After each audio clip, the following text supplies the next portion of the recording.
الرحیم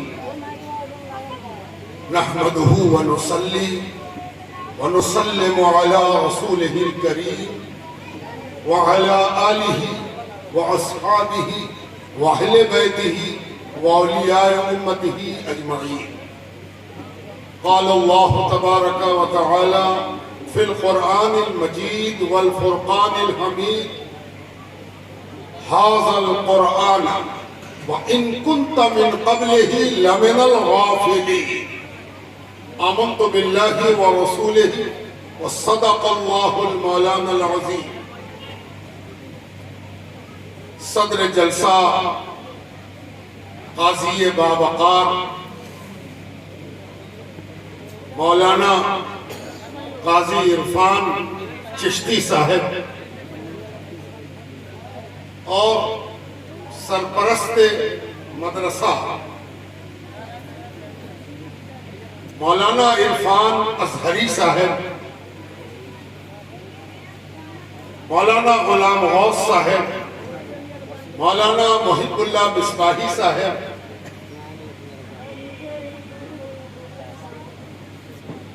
برادر گرامی وقار سید شاہ التفاق احمد امجدی صاحب، خانقاہ امجدیہ سیوان، دیگر علماء و مشائخ، بلکہ میں یوں کہوں کہ خالص پور کے خالص اور مخلص علماء اور مشائخ اور معزز سامعین و حاضرین، عزیز طلباء، خواتین و حضرات، اس سے قبل کے چند باتیں موقع اور محل کی مناسبت سے اور جو عنوان مجھے دیا گیا ہے اس کی پابندی کرتے ہوئے آپ کے سامنے اس ڈھلتی ہوئی رات میں عرض کروں. آئیے اس سے پہلے اپنی حاضری کو مبارک بنانے کے لیے اور اس تاریخی موقع کو بابرکت بنانے کے لیے بارگاہ نبوت اور بارگاہ اہل بیت نبوت درود پاک کا ہدیہ پیش کرنے کی سعادت اور دولت حاصل کی جائے. اللہم صلی علی سیدنا و مولانا محمد معدن الجود والکرم و منبع العلم والحلم والحکم وعلى آلہ و اصحابہ و اہل بیتہ وبارک وسلم. میرے لیے یہ پہلا موقع ہے کہ میں خالص پور میں حاضر آیا، اور آپ جانتے ہیں کہ اگر کسی کو خالص پہچاننا آتا ہو تو اس کے خالص ہونے کی دلیل ہے، اور جب کوئی کسی خالص چیز ہی کو نہ پہچان سکے تو وہ خود کیا خالص ہوگا، ہے نا؟ خریدار خالص تب ہے جب وہ خریدی جانے والی چیز کے خالص ہونے کو پہچانتا ہو، ورنہ خریدار ہی میں خالی ہے نا. میری زندگی میں خالص پور پہلے سے تھا، وہ لکھنؤ میں ہے. لکھنؤ سے بالکل قریب ایک جگہ ہے خالص پور، میں وہاں حاضر بھی ہوا ہوں، ایک آستانہ ہے وہاں. اب دوسرے خالص پور میں حاضر ہوں. یہ بھی بڑی سعادت ہے کہ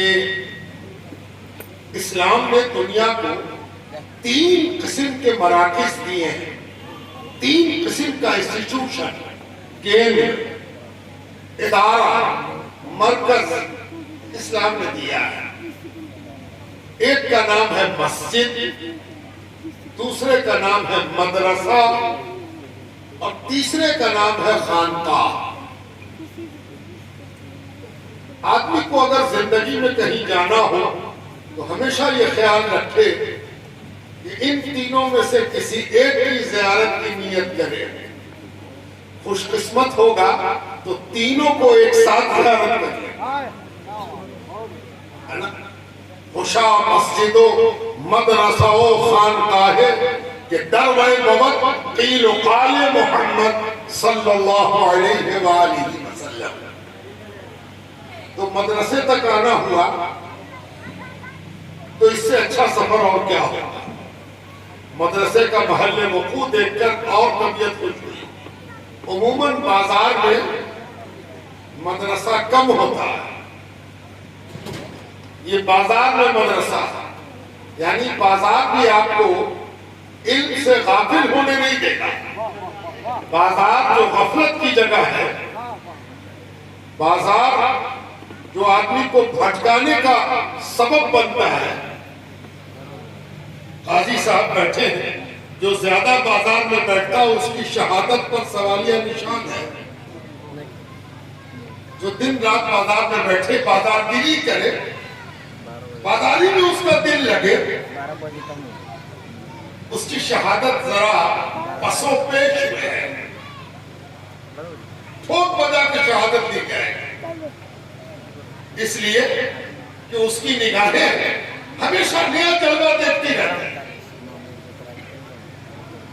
تو بازار وہ جگہ ہے جہاں عموماً قرار نہیں ہوتا، اور جو بازار میں قرار پیدا کر لے اس کے قرار پر بھی شبہ ہے۔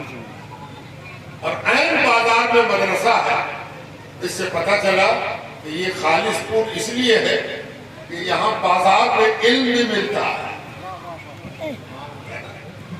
جہاں بازار میں علم مہیا ہو، علم اپلبدھ ہو، گیان پراپت کرنے کی سویدھا ہو،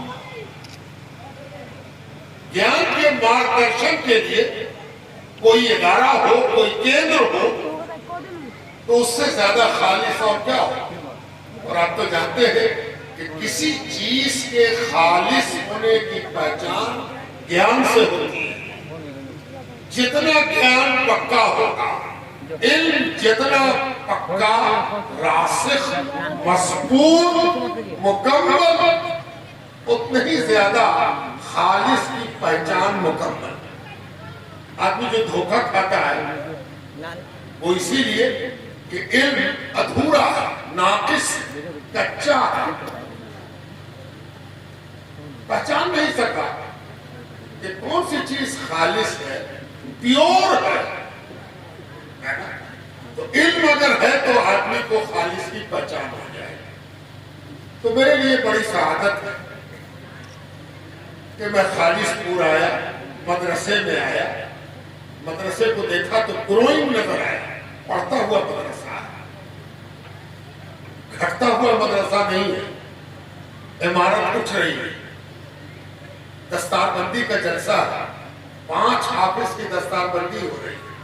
یہ سب اس بات کی علامت ہے کہ مدرسہ زندہ ہے اور زندگی بانٹ رہا ہے، اور جو لوگ یہاں پر رہتے ہیں وہ زندہ ہے، اس لیے ان کا مدرسہ بھی زندہ ہے۔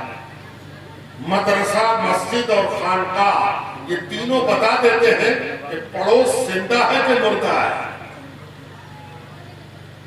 اگر کسی محلے کی مسجد آباد ہے، شاداب ہے، تابندہ ہے، مدرسہ آباد ہے، خانقاہ بارونق ہے، تو اس کے مطلب آس پڑوس کے لوگ بھی زندہ ہے، باذوق ہے، عمدہ ہے، خالص ہے۔ اور میں جب یہاں آیا تو میرے آنے سے پہلے آپ کی چٹھی عنوان کے ساتھ آپ کو ملی تھی۔ ایسے جلسے بھی ہندوستان میں کم ہوتے ہیں جس میں عنوان دیا گیا۔ یہ بالکل اس مشاعرے کی طرح ہے جس میں مصرع طرح دی جائے۔ اکثر شاید پتلی گلی سے نکل جائے، کہاں کس پھیرے میں پڑے، طرح میں غزل کہنی، طرح کے ساتھ شعر کہنا آسان نہیں ہے۔ عام غزل 20 برس پہلے کہا تھا، 20-100 بار پڑھ چکے، پھر پڑھ دیں، لیکن جہاں طرح ملی ساری طرح نکل گئی۔ عنوان پر تقریر کرنا آسان نہیں ہے، اس لیے عنوان دے کر ازہری صاحب نے کوشش کی ہے کہ خالص پور میں ازہر کا درخت لگانا۔ دیکھیے یہ ازہر عنوان کے ساتھ شاداب ہوتا ہے کہ الف ہٹا کر ظاہر ہو جاتا ہے، یہ بڑا مشکل ہے عنوان کے ساتھ مقررین کا انصاف کرنا اور آپ نے عنوان کو زندہ رکھا، اتنا اطمینان ہوا کہ عنوان پر بولنا ہے تو دو دو عرفان ہوں گے ساتھ، ایک چشتی ہوگا دوسرا آزاری ہوگا، تو جب پیٹھ پر عرفان ہو تو آگے احسان آ جاتا ہے۔ تو اسی لیے میں نے کہا کہ چلو بڑی اچھی بات ہے، ذرا اس جلسے کی زیارت کریں جو عنوان کے ساتھ ہو رہا ہے۔ ہونا تو یہی چاہیے کہ عنوان دیا جائے اور عنوان پر ہی گفتگو۔ جانتے ہیں میرے لیے کیا عنوان طے کیا ان لوگوں نے؟ مجھے بھیجا گیا ہے قرآن کریم کا پیغام۔ قرآن کیا پیغام دیتا ہے؟ قرآن میں کوئی میسج بھی ہے، کوئی چٹھی ہے ہم لوگوں کے نام، کوئی بات کہی گئی ہے؟ قرآن کیا ہے؟ نماز پڑھنے کا طریقہ ہے، روزہ رکھنے کا ڈھنگ ہے، یا اللہ تعالی کا پیغام ہے؟ تو کس کے نام ہے اور اس پیغام کو پہنچائے گا کون؟ قاعدہ یہ ہے کہ اگر کوئی پیغام آتا ہے تو اس پر نام لکھا رہتا ہے اور آدمی کوشش کرتا ہے کہ جس کا نام لکھا ہوا ہے اس تک یہ پیغام پہنچ جائے۔ غلطی سے اگر آپ کو کسی کا خط مل جائے تو آپ دیکھیے گا کہ تو میرا خط نہیں ہے بھائی، یہ تو عرفان چشتی صاحب کا دے دیا اس نے عرفان اظہری کو۔ اظہری صاحب سنبھال کے رکھیں گے اس کو، تو موقع ملے گا تو جا کے خود پہنچا دیں گے، نہیں تو طالب علم سے کہیں گے جاؤ عرفان چشتی صاحب کو یہ خط پہنچاؤ، یہ پیغام عرفان چشتی صاحب کا نام ہے، غلطی سے اظہری کو آ گیا ہے۔ قرآن کس کے نام کا پیغام ہے؟ ہے بھی پیغام کے نہیں ہے، اور ہے تو کس کے نام ہے؟ اور ڈاکیا کون ہے؟ پہنچانے والا کون ہے؟ ہم آپ کی ذمہ داری کیا ہے؟ کیا ہم کو اللہ تعالیٰ نے اپنا ڈاکیا بنایا؟ کیا ہم پر یہ ذمہ داری دی گئی ہے؟ جیسے ڈاکیا پوسٹل ڈپارٹمنٹ میں سروس کرتا ہے، سیوا کا یوگدان دیتا ہے، تو جو رجسٹرڈ ڈاکیا ہوگا اسی کو دیا جائے گا کہ چٹھی پہنچاؤ۔ جو رجسٹرڈ نہ ہو اس کو چٹھی نہیں دی جاتی، پتہ نہیں کہاں پہنچ دے گا، رسپانسیبل نہیں ہے، ذمہ دار نہیں ہے۔ مومنوں کا کردار کیا ہے؟ ایمان والوں کا کردار کیا ہے؟ مومن کیا کریں گے؟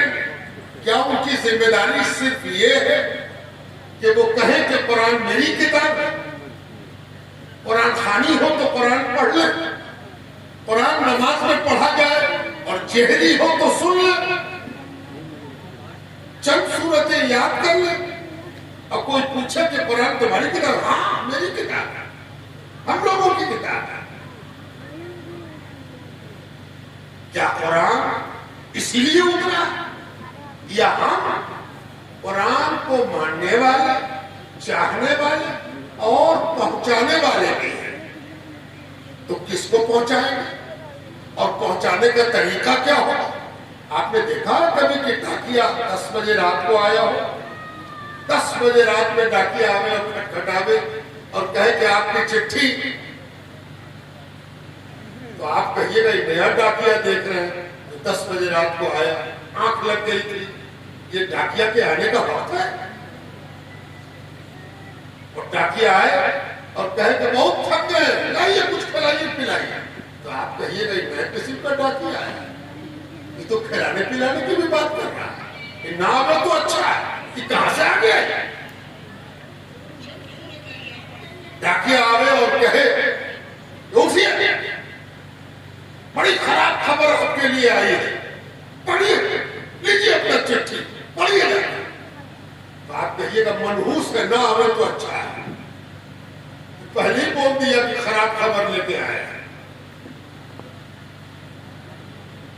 اگر کوئی ڈاکیا ہے، خط پہنچانے والا ہے، پیغام پہنچانے والا ہے، میسج پہنچانے والا ہے، تو اس کا بھی کوئی ڈھنگ ہوگا، طریقہ ہوگا، انداز ہوگا، مینر ہوگا، کیسے پیغام پہنچایا جائے۔ قرآن اس کا پیغام اور مومنوں پر اس کے ترسیل کی ذمہ داری اور اس کے تقاضے کیا ہے. اس کے تقاضے اگر ذمہ داری ہم کو دی گئی ہے تو ہمیں کیا تقاضا سکھایا گیا ہے کہ ہم کیسے قرآن کو پہنچائیں. یہی وہ ڈھنگ ہے, یہی وہ طریقہ ہے جو ہمارے صحیح نمائندہ ہونے کی پہچان کرائے گا. یہی ہے میرا عنوان, اور اسی پر تھوڑی سی گفتگو آپ کو سننی ہے, تھوڑی سی بات آپ کو سمجھنی ہے, اور اسی پر بات کو تمام کر دینا ہے. یہ جو قرآن کریم ہے, سب سے پہلے تو یہ جانیے کہ یہ قرآن دنیا کا انوکھا مجموعہ کلام ہے. دنیا میں ایسا کلام نہیں پایا جاتا. کس وجہ سے میں یہ کہہ رہا ہوں؟ اس وجہ سے نہیں کہ میں مسلمان ہوں اور میری مذہبی کتاب قرآن ہے, بلکہ قرآن کو اگر ایمانداری کے ساتھ دنیا کی تمام کتابوں سے اس کا موازنہ کیا جائے, تلنا کی جائے, کمپیریزن کیا جائے, ہر کتاب کو سامنے رکھا جائے اور بات کی جائے, تو آپ کو کچھ باتیں نکل کے سامنے آئیں گی جو بڑی حیرت انگیز ہے. میں معمولی سے شروع کرتا ہوں. آپ نے آج تک نہیں سنا ہوگا کہ کوئی کتاب دنیا میں ایسی ہو جو اوریجنل بھاشا ہے, جس بھاشا میں اتری ہے, پوری دنیا میں اسی بھاشا میں پڑھی جاتی ہے. پوری دنیا میں اسی بھاشا میں پڑھی جاتی ہے.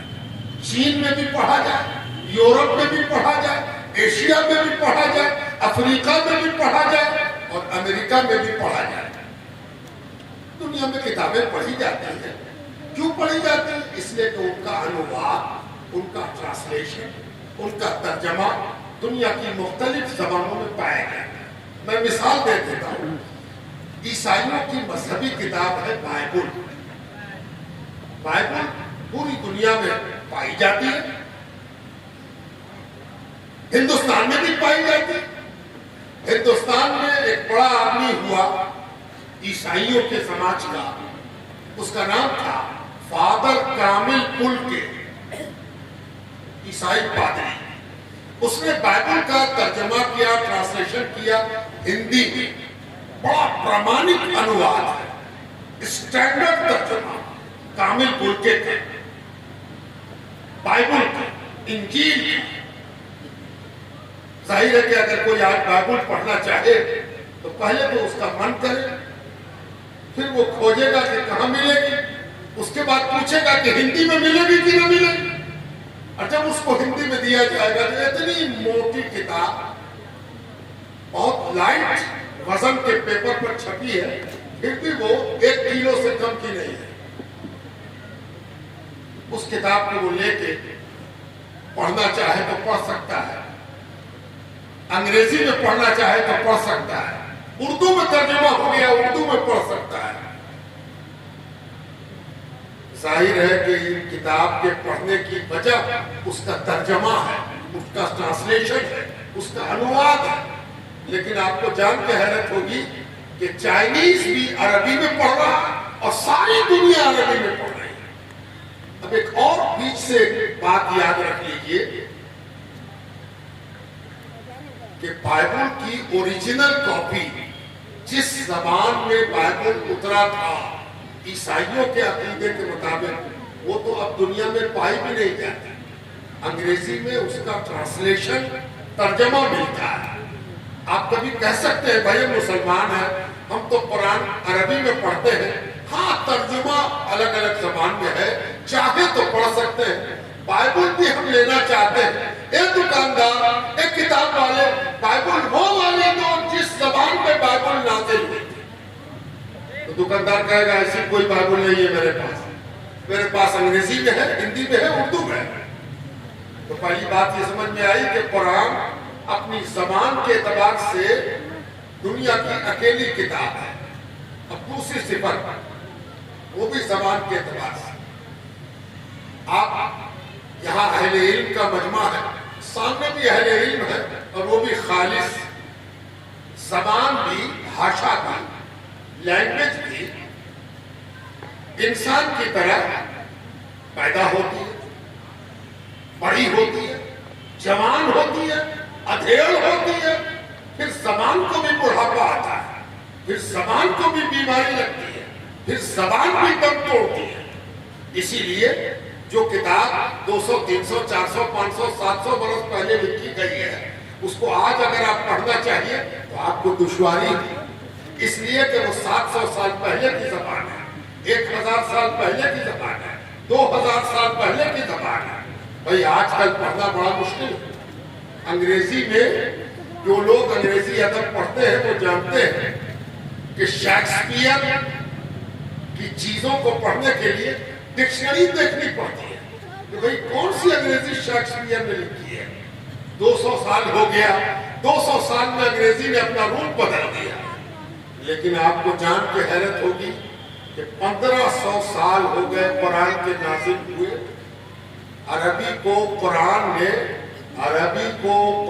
نے وہاں پہنچا دیا جہاں نہ بڑھاپا ہے، نہ بیماری ہے، نہ موت ہے، نہ کوئی سکم ہے، نہ کوئی پریشانی ہے، بلکہ عربی وہاں پہنچ گئی ہے جہاں پہنچ کر نہ زوال ہے نہ موت ہے۔ سبحان اللہ، سبحان اللہ۔ یہ عربی کا کمال ہے کہ اس نے قرآن کریم کو وہاں پہنچا دیا۔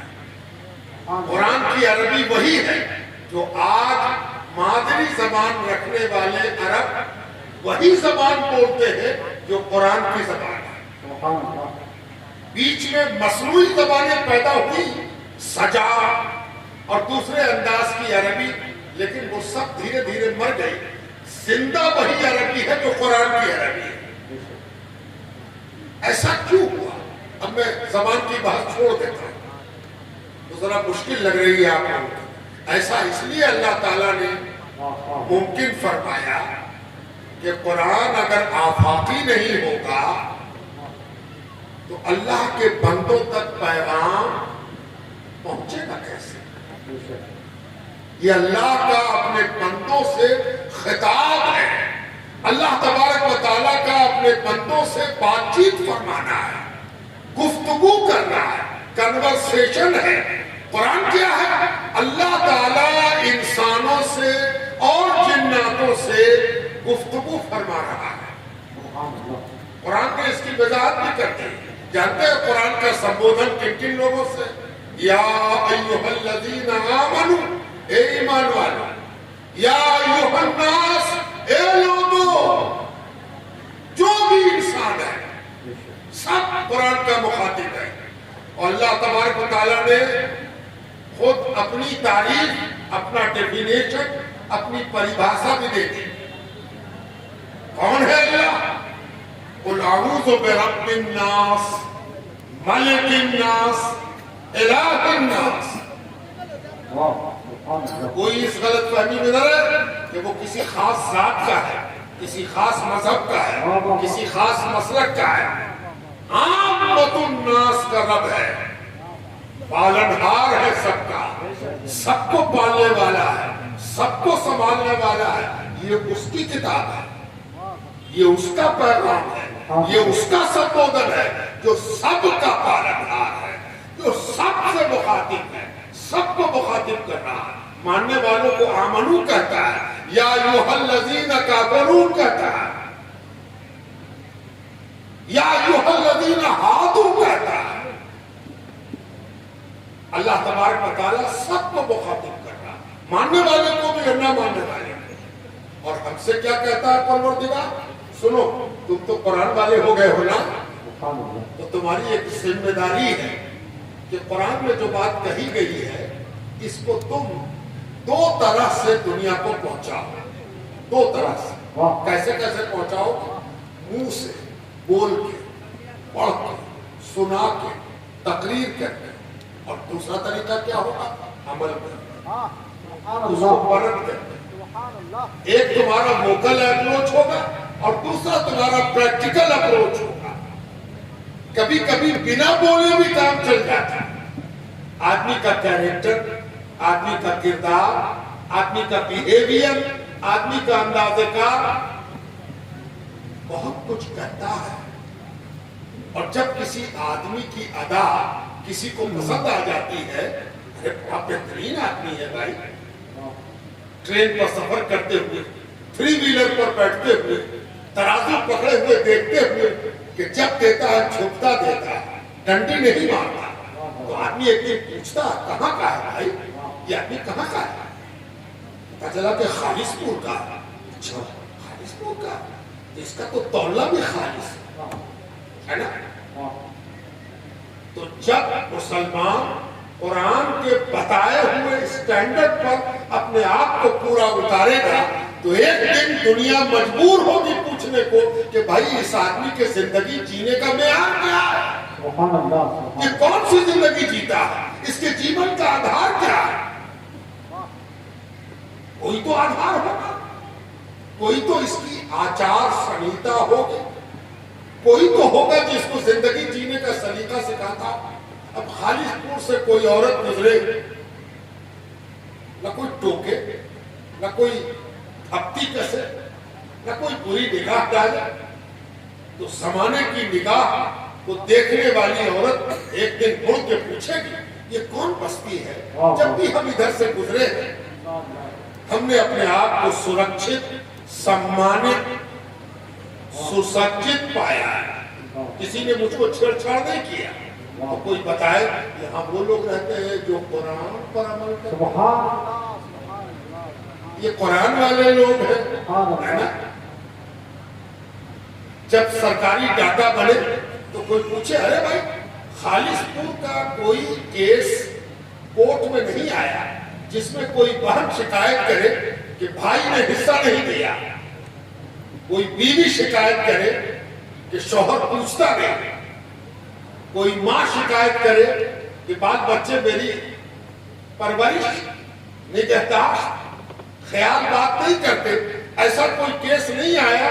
تو حاکم بھی پوچھے گا، پیشکار بھی پوچھے گا، چپراسی بھی پوچھے گا، وکیل بھی پوچھے گا کہ کوئی کیس کیوں نہیں آیا. تب بتایا جائے گا کہ خالص پور والے قرآن پر عمل کرتے ہیں اور قرآن ان کو سکھاتا ہے کہ تمہاری جائیداد میں بہن کا بھی، بیٹی کا بھی حصہ ہے، اس کا حصہ بھی تم کو نکالنا ہے. قرآن ان کو سکھاتا ہے کہ ماں باپ کے تم پر کیا حقوق ہیں، کیا فرائض ہیں. قرآن ان کو سکھاتا ہے کہ دنیا کا سب سے بہترین انسان کون ہے، اور قرآن کی تعلیمات ان کو بتاتی ہے کہ دنیا کا سب سے بہترین انسان. یہ قرآن کی تفسیر ہے. قرآن کا مقصود ہے اچھا انسان بنانا. اور حضور پاک علیہ السلام جب قرآن پڑھاتے ہیں، سکھاتے ہیں، حضور کی منصبی ذمہ داری یہ ہے یتلو علیہم آیاتی، یہ آپ کے منصب کا تقاضا ہے. اللہ تعالیٰ نے نبی بنا کے کہا کو بھیجا، قرآن میرا کلام ہے، تم جا کر زمین پر نشر کر دو، پہنچا دو، تلاوت کر دو، سناؤ، پہنچاؤ. نبی قرآن سناتے، قرآن سنا کے چپ ہوتے، اس لیے کہ ان کی دوسری ذمہ داری ہے یعلمہم الکتاب والحکمہ، یہ کتاب و حکمت کی تعلیم بھی دیتے ہیں. تو قرآن کا پیغام ہے اچھے بنے. نبی نے ٹیسٹ لیا، نبی نے امتحان لیا، مدرسے میں بھی امتحان ہوتا ہے، یونیورسٹی میں بھی امتحان ہوتا ہے، زندگی میں بھی امتحان ہوتا ہے. امتحان سے کوئی بھاگ نہیں سکتا. نبی نے پوچھا تم میں سب سے اچھا انسان کون ہے؟ ایک قرآن پڑھنے والوں، ایک قرآن سے محبت کرنے کے دعوے داروں، تم میں سب سے اچھا انسان کون ہے؟ مان لیجئے کہ یہ سوال آپ سے کیا گیا، کیا جواب دیجئے گا؟ سب سے اچھا انسان. آپ کہیں گا نیا حافظ بنا، یہی سب سے اچھا انسان، اس کو پورا قرآن کیا ہے. آپ میں سے دوسرا آدمی کہے گا نا کہ تو ابھی قرآن یاد ہی کیا ہے. ہمارے قاضی صاحب سب سے اچھے انسان ہیں، اس لیے کہ جانتے ہیں کہ قرآن میں حکم کیا ہے. آپ کہیے گا سب سے اچھا انسان وہ ہے جو پکا نمازی، تھوڑا انڈیل بدلتے. سب سے اچھا انسان وہ ہے جس کا خاندان بہت اونچا ہے، بڑے پیر کا بیٹا ہے، بڑے عالم کا بیٹا ہے، بادشاہ کا بیٹا ہے، زمیندار کا بیٹا ہے. چلیے ایک انڈیل اور بدلتے، یہ بڑا پڑھا لکھا ہے، لندن سے FRCS کر کے آیا ہے، یہ کمپیوٹر سائنس میں بڑی اونچی ڈگری رکھتا ہے نا، یہ ہے سب سے اچھا انسان۔ چلیے اور اینگل بدل دیتے، یہ بڑا عہدیدار ہے، بڑے سمانت پد پر ہے، یہ سب سے اچھا انسان۔ ایک اور اینگل لیتے ہیں، اس کی ناک بہت کھڑی ہے، بڑا خوبصورت ہے، اس کے چہرے میں بڑا آکرشن ہے، بلکہ گروتواکرشن ہے، یہ تو بڑا اٹریکٹیو ہے، یہ سب سے اچھا انسان۔ چلیے ایک اینگل آؤ، یہ تو صبح میں 10,000 کما لے اور شام میں بھی 20-25,000 کما لے، اس کی کمائی سب سے زیادہ ہے، یہ سب سے اچھا انسان۔ حضور نے پوچھا تم میں سب سے اچھا انسان کون؟ صحابہ معیار ڈھونڈ رہے ہیں، پیمانے ڈھونڈ رہے ہیں، کسوٹی ڈھونڈ رہے ہیں کہ کس کسوٹی پر پرکھ کے فیصلہ کرے کہ سب سے اچھا انسان کون ہے نا؟ محسوس کیا کہ حضور کے سامنے منہ کھولنا کہیں حضور کے سبق سے محروم نہ ہو۔ جو کچھ پڑھا لکھا تھا نیاز نے اسے صاف دل سے بلا دیا۔ صحابہ جواب دیتے لیکن عرض کیا یا رسول اللہ آپ سے بہتر رہبری کرنے والا کون ہے؟ ہم تو آپ سے رہبری لینے آئے ہیں، آپ سے قیادت لینے آئے ہیں، ہم تو آپ سے سیکھنا چاہتے ہیں کہ آپ بتاتے کہ سب سے اچھا انسان کون ہے۔ لیکن یہ چھوٹ گیا تھا، میری داڑھی بہت لمبی ہے، میری ٹوپی بھی زبردست ہے، سب سے اچھے انسان ہم ہیں۔ حضور نے فرمایا سنو، تم میں کا سب سے اچھا انسان وہ ہے جس کا اپنے پریوار سے سبند اچھا ہے، سبحان اللہ، سبحان جو اپنے پریوار کو دیکھ کے خوش ہو جاتا ہے اور جس کا پریوار اس کو دیکھ کے خوش ہو جاتا ہے، ایسا خوش ہوتا ہے جیسے کہ پیاسے کو ٹھنڈے گلاس میں پانی مل گیا ہو، ہے نا؟ دھوپ کی گرمی میں کسی کو ٹھنڈی چھاؤں مل گئی ہو، ایسا اس کو دیکھ کر اس کا پریوار مانتا ہے تو وہ دنیا کا سب سے اچھا انسان ہے۔ خیرکم لأہلہ، جو اپنے بیوی بال بچوں کے لیے اچھا ہے وہ دنیا کا سب سے اچھا انسان ہے۔ یہ ہے قرآن کی تعلیمات، اور یہ آپ کو پہنچانا تھا تو پہنچانے والا پہلے اپنے پریوار کے لیے اچھا ہوگا، تب اس کو یہ منہ ہوگا کہ دوسرے کو کہہ سکے کہ تیرا بھی یہی ہونا چاہیے معیار جو میرا ہے۔ بات تو چونکہ مجھے سمیٹنا ہے، بہت دیر تک لے کے نہیں چلنا ہے۔ طریقہ کیا ہوگا پہنچانے کا، بس اسی کو بات ختم کرتے ہیں۔ کوئی طریقہ تو ہوگا پہنچانے کا، ڈھنگ کیا ہوگا، سلیقہ کیا ہوگا، وہ کون سا اندازہ کار ہوگا جس کو مومن اختیار کرے تو ایفیکٹیو ہوگا، پربھاوی ہوگا، مؤثر ہوگا، کیسے ہوگا، وہ کیا طریقہ ہوگا۔ ایک مثال سناتا ہوں،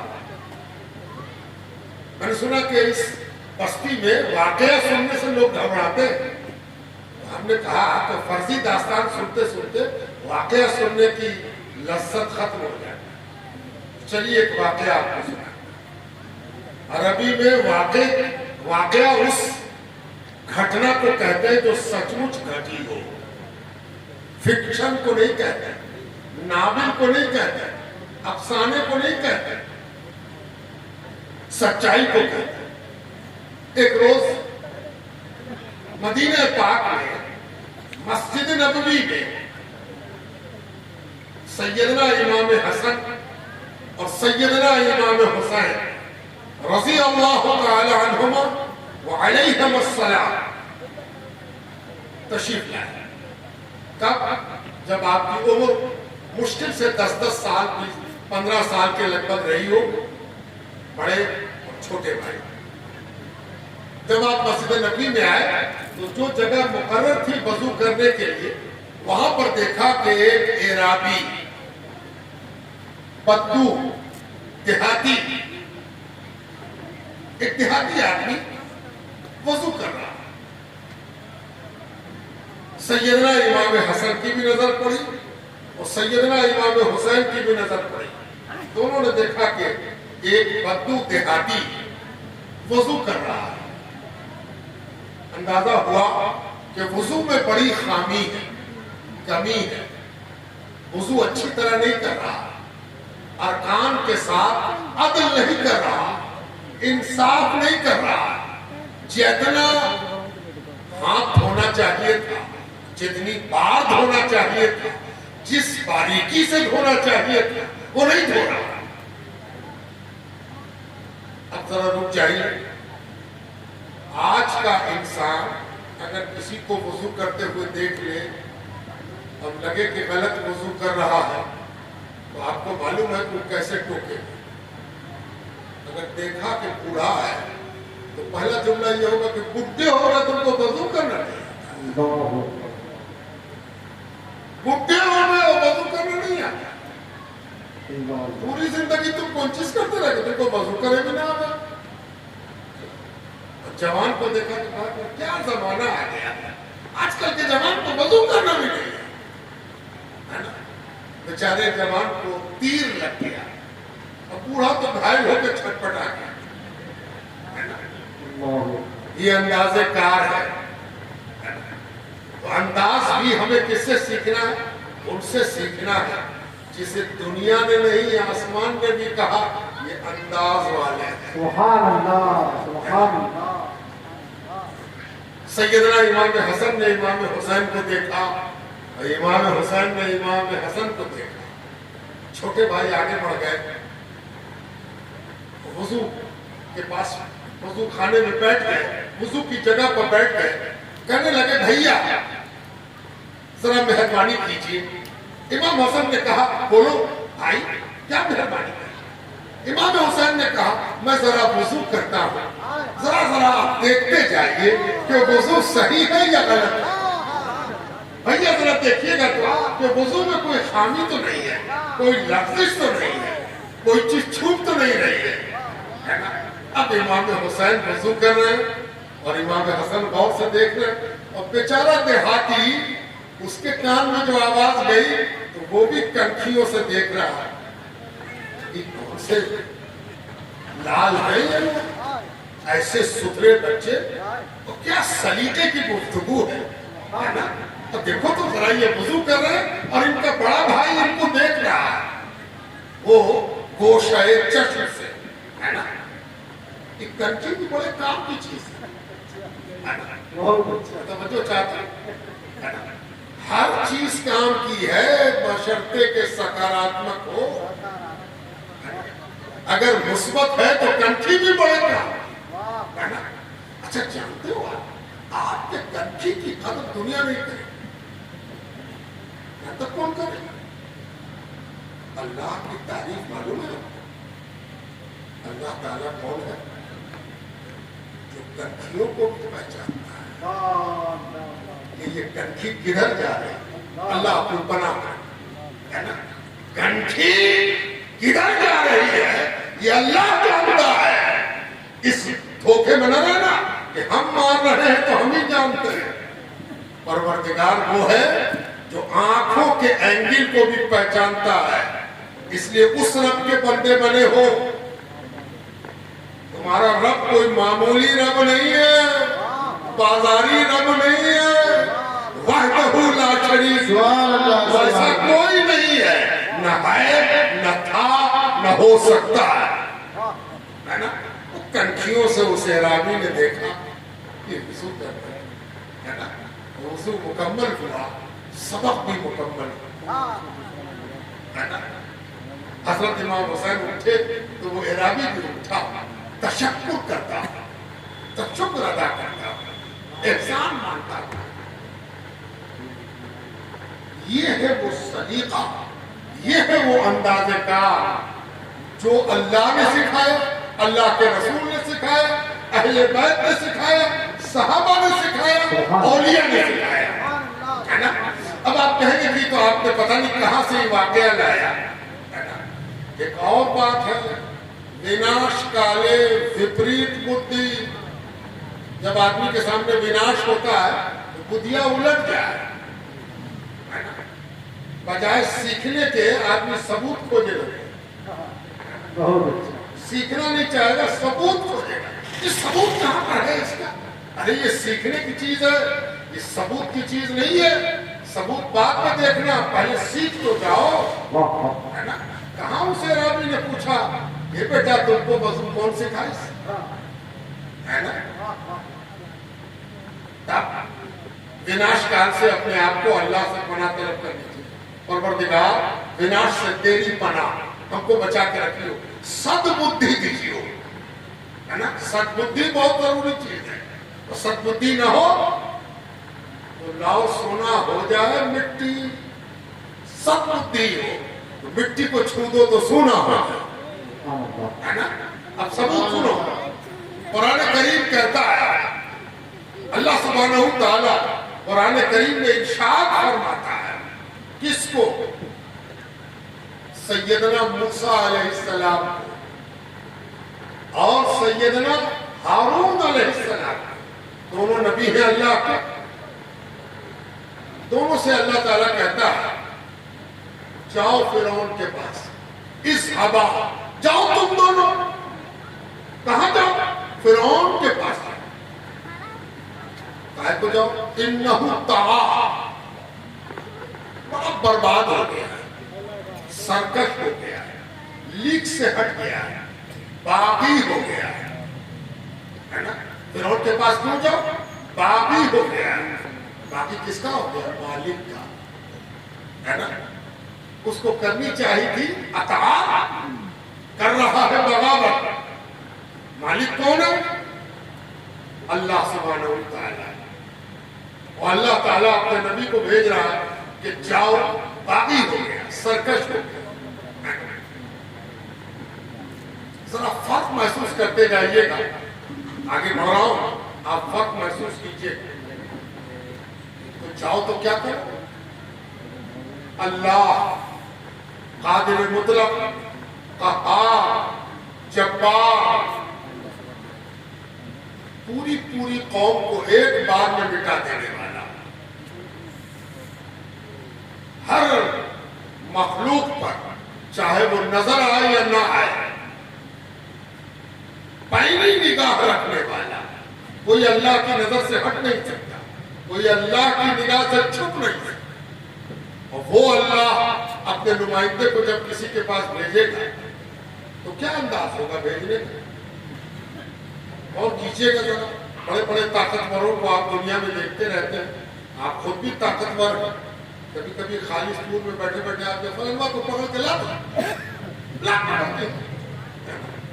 4 لڑکے اٹھ کے گئے اور پکڑ کے اس کو لیے چلے آ رہے ہیں. وہ بن پانی کی مچھلی کی طرح چھٹپٹا رہا ہے. لا کے پٹک لیجیے.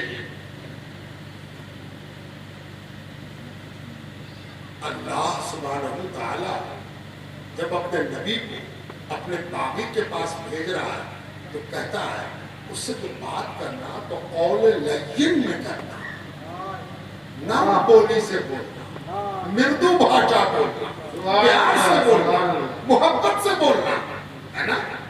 ایسا لب و لہجہ اختیار کرنا جس میں رس گھولا ہوا ہو، جس میں مٹھاس ہو، جو نرم ہو، جو میٹھا ہو، ہے نا، جو پسندیدہ ہو. غصے میں بھی ہو، ہے نا، غصے میں بھی ہو تو اس کو لگے کہ یہ کلام اس کے آگے پنکھا چل رہا ہے نا، تاکہ اس کے غصے کو شانت کر دے، اس کی گرمی کی دھاک کو بجھا دے. اے میرے نبی، دونوں نبی تم دونوں جاؤ اور فرعون سے بات کرنا مردو بھاشا میں، نرم لہجے میں، نرم لب و لہجے میں بات کرنا. تو غضب کی بات ہے بھائی. بات سمجھ میں آ گئی کہ تھوڑی سی طاقت اگر آدمی کو آ جائے تو وہ کوشش کرتا ہے کہ طاقت کا مظاہرہ کرے، شکتی کا پردرشن کرے. لیکن پروردگار کو اپنے شکتی پردرشن کی کوئی آوشکتا نہیں ہے. اس کی شکتی تیر، کمان، بھالا، برچھا، لاٹھی، ڈنڈا، مار پیٹ، ظلم، جبر میں پوشیدہ نہیں ہے. اللہ کی شکتی اس کی محبت میں پوشیدہ ہے. جو چیز قوت سے جیتی نہیں جاتی وہ محبت سے جیت لی جاتی ہے نا. اس سے پتہ چلا کہ قرآن کا پیغام ہمیں دنیا تک پہنچانا ہے، اور کیسے پہنچانا ہے؟ محبت سے، پیار سے۔ قرآن نے اس کو کیا کہا؟ بالحکمہ، حکمت کے ساتھ پہنچاؤ، ہے نا، ایک اسٹریٹجی کے ساتھ پہنچاؤ۔ ایک کام کرنے کا ڈھنگ ہونا چاہیے کہ بات کیسے کریں، بات کیسے پہنچانی ہے۔ اور یاد رکھیے، جب کوئی پیار سے بات کرتا ہے تو وہ جس سے بات کرتا ہے اس کو نیچ اور ایج نہیں سمجھتا۔ آخری بات ہے، میں بات ختم کر رہا ہوں۔ جب آپ کسی سے پیار سے بات کریں گے، محبت سے بات کریں گے، سمان سے بات کریں گے، ریگارڈ سے بات کریں گے، تو اس کے مطلب ہوتا ہے کہ آپ جس سے بات کر رہے ہو اس کو آپ امپورٹنس دے رہے ہیں، اس کو آپ کو اہمیت دے رہے ہیں، اس کو آپ کو استھان دے رہے ہیں۔